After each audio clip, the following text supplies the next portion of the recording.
अच्छा आ कि मुँह चौकी चौकी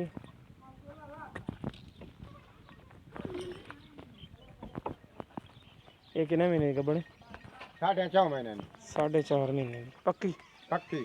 चेक हुई चेक करके दसा ठीक है इनकी डिमांड की करते पे ਇਹਦਾ 1,50,000 ਤੇ ਇਹ ਚਿੱਟੀ ਮੁੱਛ ਵਾਲੀ ਉਹਦਾ 1,50,000 ਇਹ ਕਿੰਨੇ ਮਹੀਨੇ ਦੀ ਗੱਭਣ ਇਹ ਵੀ 4.5 ਦੀ 4.5 ਮਹੀਨੇ ਦੀ ਜੀ ਆ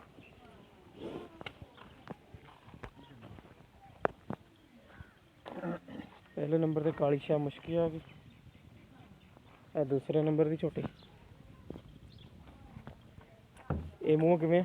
ਚੌਗੀ ਚੌਗੀ ਉਹ ਦੋਂਦੀ ਉਹ ਵੀ ਚੌਗੀ ਜੀ ਉਹ ਵੀ ਚੌਗੀ ਇਹ ਦੋਨੇ ਚੌਗੀਆਂ ਨੇ ਇਹ ਛੋਟੀ ਛੋਟੀ ਮੁੱਛ ਵਾਲੀ ਇਹ ਦੁੰਦੀ ਦੋਂਦੀ ਇਹ ਕਿੰਨੇ ਮਹੀਨੇ ਦੀ ਗੱਭਣ ਇਹ 3.5 ਮਹੀਨਿਆਂ ਦੀ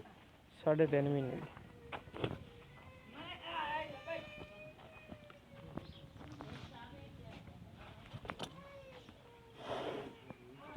ਇਹਦੀ ਡਿਮਾਂਡ ਕੀ ਕਰਦੇ ਪਏ ਇਹਦਾ ਵੀ ਡੇਟ ਇਹਨਾਂ ਤਿੰਨਾਂ ਦਾ 1.5 ਲੱਖ ਰੁਪਈਆ ਜੀ ਆ ਡੇਢ ਅੱਛਾ ਉਸ ਤੋਂ ਬਾਅਦ ਆ ਚਾਰੇ ਪੰਜੇ ਝੋਟੀਆਂ ਨੇ ਬਾਕੀ ਆ 4 ਆ ਗਏ ਸਹੀ ਹੋ ਗਿਆ ਇਹ ਕਿੰਨੇ ਕਿੰਨੇ ਮਹੀਨੇ ਦੀ ਗੱਭਣ ਨੇ ਮੂੰਹ ਕਿਦਾਂ ਨੇ ਇਹ ਮਹੀਨੇ ਤੋਂ ਉੱਤੇ ਦਿਹਾੜੇ ਨੇ ਸਾਰੀਆਂ ਨੂੰ ਜਮਾਨ ਅੱਛਾ ਇਹਨਾਂ ਦੀ ਚਾਰੇ ਦੀ ਡਿਮਾਂਡ ਕੀ ਕਰਦੇ ਇਹ ਇਹ ਨਾ ਅੰਡਾ ਕਰੇ ਨੇ ਇੱਕ ਵੀ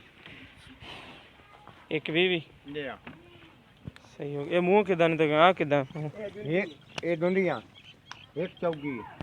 ਇੱਕ ਚੌਗੀ ਉਹ ਕਿਹੜੀ ਹੈ ਹਾਂ ਇਹ ਚੌਗੀ ਜੀ ਆ ਇਹ ਵੀ ਮਹੀਨੇ ਤੋਂ ਉੱਤੇ ਗੱਭਣ ਜੀ ਆ ਮਹੀਨੇ ਤੋਂ ਜ਼ਿਆਦਾ ਦਿਨਾਂ ਦੀ ਗੱਭਣ हाँ ज्यादा नहीं आओ खीरी है आओ भी मैंने खीरी भरी है तो डुंडी होगी ਹੈ ਜਨਾਬ ਜੀ 5ਵੇਂ ਨੰਬਰ ਵਾਲੀ ਝੋਟੀ ਇਹ 6ਵੇਂ ਨੰਬਰ ਤੇ ਆ ਗਈ ਜਨਾਬ ਜੀ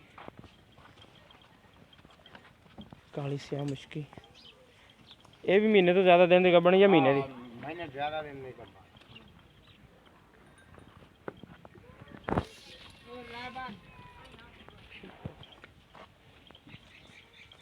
खड्डा अपना वेच बता ਸੰਡਾ ਤਾਂ ਵਿੱਚ ਹੀ ਛੱਡਿਆ ਉਹਨੇ ਮੈਨੂੰ ਪਤਾ ਇਹ ਜਨਾਬ ਜੀ ਨੱਥ ਵਾਲੀ ਝੋਟੀ 7ਵੇਂ ਨੰਬਰ ਤੇ ਝੋਟੀਆਂ ਮਾਸ਼ਾਅੱਲਾ ਆਪ ਪਾਸੇ ਸਤਰੀਆਂ ਇਹ ਵੀ ਗੱਭਣ ये भी गप्पा ਪੱਕੀ ਤਸੱਲੀ ਨਾ पक्की तसल्ली ना ਇਹ ਮੂੰਹ ਕਿਦਾਂ ये खीरी ਫੇਰੀ ਚੈੱਕ ਕੀਤੀ ਹੈ ਕਿ ਐਵੇਂ क्या तो खली ਅੱਛਾ ਇਹਨਾਂ ਚਾਰਾਂ ਝੋਟੀਆਂ ਦਾ 1,20,000 ਰੁਪਇਆ हाँ जी ਤੇ ਉਹਨਾਂ ਤਿੰਨਾਂ ਦਾ उन्होंने 1.5 ਲੱਖ ਰੁਪਇਆ ਠੀਕ ਹੈ